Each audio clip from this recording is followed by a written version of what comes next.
गिरीश नरेश परेश महेश विलेशय भूषण भो साम्ब सदाशिव शम्भो शङ्कर शरणं मे तव चरणयुगम्।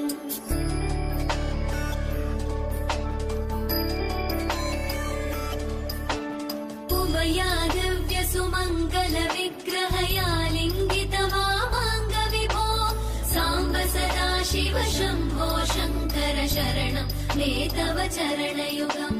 दूरीकुरु मामज्ञमनाथं दूरीकुरु मे दुरितं भो साम्ब सदाशिव शम्भो शङ्कर शरणं मे तव चरणयुगम्। शिवाय नमः शिवाय नमः शिवाय नमः नमः शिवाय शिवाय नमः शिवाय नमः शिवाय नमः नमः शिवाय।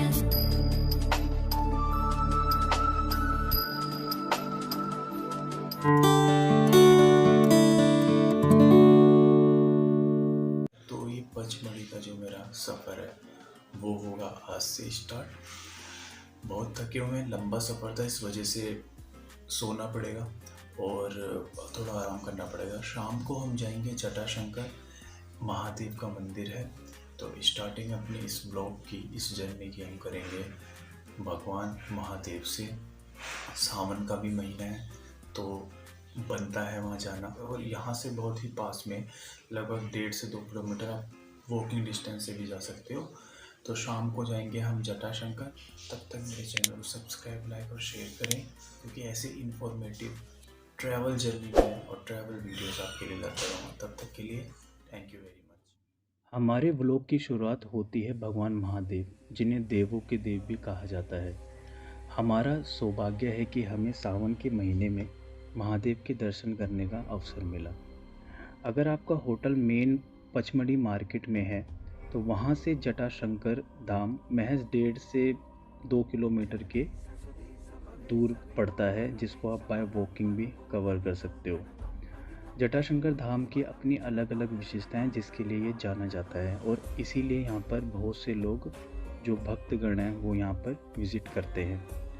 पचमढ़ी, जिसे सतपुड़ा की भी रानी कहा जाता है, कि जंगलों में यह बसा हुआ है और एक अलग ही खूबसूरती और हिस्टोरिकल पॉइंट ऑफ व्यू से ये एक अलग पहचान रखता है, जिसकी अलग अलग विशेषताएं भी है। ऐसा माना जाता है कि जटाशंकर में शिव ने अपनी जटाओं को त्याग किया था और उनकी जटाओं से ही यहाँ से अलग अलग शिवलिंगों का निर्माण हुआ। उसके वजह से इसका नाम जटाशंकर रखा गया है।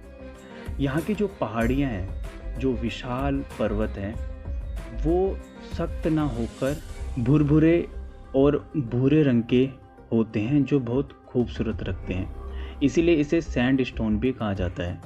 यहाँ बहुत सी गुफाएं हैं जहाँ शिवलिंग प्राकृतिक रूप से आपको देखने को मिलते हैं। साथ ही यहाँ जो चट्टानें हैं 2 पहाड़ों के बीच में लटकती हुई आपको नज़र आएगी। ये सबसे इंटरेस्टिंग फैक्ट आपको लगेगा, क्योंकि ऐसा कोई भी लॉजिक नहीं दिखता आपको उस टाइम पे कि ये जो बड़ा सा पत्थर है ये कहाँ पे अटका हुआ है। ऐसा लगेगा वो अभी गिर जाएगा, लेकिन ये प्रकृति का ही एक आर्किटेक्ट आप कह सकते हो, कि जो प्रकृति हमें अलग अलग तरह की जो आर्किटेक्चर हमें देखने को मिलते हैं, जिसका कोई लॉजिक नहीं होता, वो आपको यहाँ पे बहुत देखने को मिलेंगे। अगर यहाँ जाने की बात की जाए तो थोड़ा यहाँ पर आपको पैदल चलना पड़ता है, फिर 250 सीढ़ियाँ आपको नीचे उतरकर नीचे आपको शिवलिंग और मंदिर देखने को मिलेगा, वो धाम देखने को मिलेगा। करीब 250 सीढ़ियाँ आपको नीचे उतरना पड़ता है इसमें, और रास्ते में बहुत खूबसूरत पहाड़ियाँ और प्राकृतिक दृश्य आपको यहाँ पर देखने को मिलेंगे। जो ये रास्ता है ये जंगलों के बीच से होता हुआ निकलता है, जहाँ पर बड़े बड़े पहाड़ आपको देखने को मिलेंगे। जटाशंकर जब आप विज़िट करेंगे तो आपको अलग अलग फैक्ट और चमत्कार देखने को मिलेंगे। जिस तरह से मैंने बताया कि प्राकृतिक सौंदर्य से ये एकदम अलग है, और यहाँ पे कुछ ऐसे आपको चीज़ें देखने को मिलेंगी जो एक चमत्कार ही हो सकता है। अगर आर्किटेक्ट की बात की जाए तो ऐसा आर्किटेक्ट प्रकृति ही बना सकती है, आज के टाइम पे कोई इंसान नहीं बना सकता। तो एक खूबसूरती आपको वहाँ पे देखने को मिलता है, पूरा नेचुरल फील आपको वहाँ पर आता है। अगर बात की जाए तो वहाँ पर आपको रास्ते में बहुत सी आयुर्वेदिक दवाइयों की शॉप देखने को मिलेगी, जहाँ से आप आयुर्वेदिक जड़ी बूटियों से बनी दवाइयाँ ले सकते हैं। वहाँ पे एक इंटरेस्टिंग फैक्ट मेरे को या इंटरेस्टिंग चीज़ जो देखने को मिली मुझे वहाँ पे, कि वहाँ पे जो प्याज और लहसुन होते हैं वो जंगलों में 40 से 50 केजी तक हो जाते हैं और उन्हीं से ही दवाइयों का निर्माण किया जाता है, बनाया जाता है। तो वहाँ पर जो प्याज थे वो लगभग 4 से 5 केजी तक के थे और उन्होंने बताया कि ये प्याज बढ़ते बढ़ते 50 से 60 केजी तक के हो जाते हैं। तो एक इंटरेस्टिंग चीज़ मुझे ये देखने को मिली वहाँ पे, जो प्रकृति ही कर सकती है। दूसरी बात, जटाशंकर में कुछ इंटरेस्टिंग फैक्ट और कुछ चमत्कार आपको भी देखने को मिलेंगे। जैसे इस मंदिर में 3 छोटे छोटे जल कुंड हैं जिनका जल कभी ख़त्म नहीं होता है, वो पानी बहता ही रहता है। और यहाँ तक कि जो वैज्ञानिक और साइंटिस्ट है उन्होंने ये भी पता नहीं लगा पाया कि ये पानी आ कहाँ से रहा है। तो एक ये इंटरेस्टिंग चीज़ मेरे को देखने को मिली। दूसरा है कि यहाँ का जो पानी है, जो उन कुंडों का पानी है, वो वेदर और जो उस टाइम पे मौसम होता है उसके अपोजिट होता है।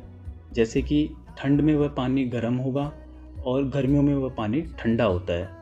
तो एक ये इंटरेस्टिंग चीज़ देखने को मिली। और ये पानी एक जगह बहता रहता है, इसीलिए ये कभी ख़राब भी नहीं होता। और लोगों का मानना भी है कि यहाँ पे नहाने से, स्नान करने से लोगों की बहुत सी बीमारियाँ ख़त्म हो जाती है। इसीलिए जो लोग भक्तगण यहाँ पर आते हैं, श्रद्धालु आते हैं, वो यहाँ पर आते हैं और स्नान ज़रूर करते हैं। और लोग अपने साथ इस पानी को घर भी ले जाते हैं क्योंकि ये पवित्र होता है। इसीलिए आप जब भी यहाँ विज़िट करें तो इन चीज़ों का ज़रूर ध्यान रखें। एक और चीज़ मुझे यहाँ पे एक इंटरेस्टिंग चीज़ देखने को मिली, वो था कि एक ऐसा पॉइंट आता है जहाँ पर आपको 2 पहाड़ों के बीच में इंडिया का मैप देखने को मिलता है। ये आपको इमेज में भी दिख रहा होगा जो मैंने क्लिक की थी वहाँ पे। तो एक इंटरेस्टिंग चीज़ मुझे वहाँ पे ये देखने को मिली कि प्रकृति क्या क्या बना देती है, जो एक इंडिया का मैप वहाँ पे मुझे 2 पहाड़ों के बीच में देखने को मिला। तो एक इंटरेस्टिंग चीज़ ये भी थी। तो आप इसको ज़रूर विज़िट करें। महादेव का मंदिर है और बहुत प्रसिद्ध है, बहुत से चमत्कारी फैक्ट है जो आज के टाइम पे लोग नहीं जानते। तो आप इसको विज़िट कर सकते हो और यहाँ प्रकृति का अनुभव ले सकते हो।